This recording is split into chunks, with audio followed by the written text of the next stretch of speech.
Mheshimiwa Rais Dr. Samia Suluhu Hassan amefanya mengi sana. Nataka niwaambie, amenihakikishia na kuwaambia kuwa yuko tayari kuendelea kufanya mambo mengi zaidi. Wakati huu anapopita nchini kote kuomba ridhaa, anajitahidi kueleza umma kwamba pia na ndugu zetu wenye ulemavu ataendelea kuwahudumia. Na mimi nikiwa hapa mbele yenu na nyie mkiwa viongozi wa vyama mbalimbali vya wenye ulemavu, wadau wa sekta za umma na binafsi, niwahakikishie kuwa Mheshimiwa Rais ataweza kuendeleza huduma zaidi kwa watu wetu wenye ulemavu. Niwaombe sasa Watanzania wote tuendelee kumuunga mkono. Ana nia ya dhati, ana dhamira ya kuitaka sekta hii iweze kuwa na ustawi mzuri na kila mwenye ulemavu aone kama ndaiko ndani ya nchi na afanye mambo yake kwa uhuru mkubwa kama ambavyo sasa tunashuhudia. Mheshimiwa Rais amenituma niwaishe kwamba anawapenda sana.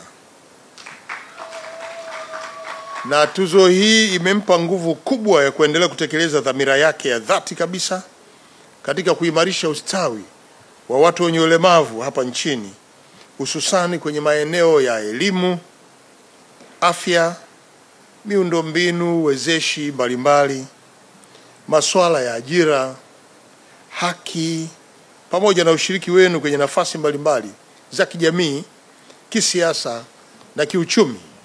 Ndugu viongozi wa vyama mbalimbali vya walemavu Tanzania, serikali katika kutekeleza dhamira ya Mheshimiwa Rais ya kuinua ustawi wa watu wenye ulemavu imeendelea kutekeleza mipango, mikakati na afua mbalimbali ambazo zinawahusu watu wenye ulemavu. Hatua hizo ni pamoja na kuimarisha mifumo ya utoaji huduma na kuimarisha fursa za upatikanaji wa huduma za kwa jamii ya watu wenye ulemavu. Serikali imeendelea kuweka mfumo wa utoaji huduma kwa watu wenye ulemavu kwa kufufua mfuko wa taifa wa watu wenye ulemavu. Mfuko huu ulianzishwa mwaka 2010, lakini kwa kipindi chote hicho haukuwahi kufanya kazi hadi mwaka 2022 serikali ya 6 ilipofufua tena kwa kutenga fedha. Tayari serikali imeshatenga bilioni 2.1 na hivyo kuwezesha mfuko huo pamoja na mambo mengine kutoa ruzuku inayofikia shilingi milioni 408 kwa miaka miwili mfululizo kwa vyama vya watu wenye ulemavu na shirikisho la VIWATA. Serikali inaendelea kuimarisha mazingira ya wanafunzi wenye mahitaji maalum ya kujifunzia na kufundishia kwa kutoa shilingi bilioni 8 kwa ajili ya ununuzi wa vifaa saidizi kwa wanafunzi wenye mahitaji maalum katika halmashauri zote kwa malengo ya kuwafikia wanafunzi wetu walioko shule za msingi mpaka sekondari. Vifaa hivyo ni kwa ajili ya vifaa vya wanafunzi wenye ulemavu wa kutoona na uona hafifu, viziwi, walbino na wenye ulemavu wa viungo, vifaa vya kufundishia pamoja na vya michezo. Vyote hivi vimeshapelekwa kwenye halmashauri.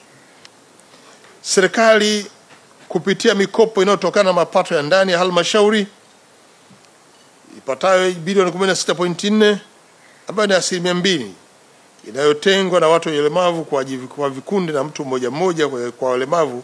Hapa tunataka kumwezesha mlemavu kujikwamua kiuchumi na kuhakikisha kuwa kila panapokusanywa fedha hii na kutangazwa, walemavu wapate fursa na wao.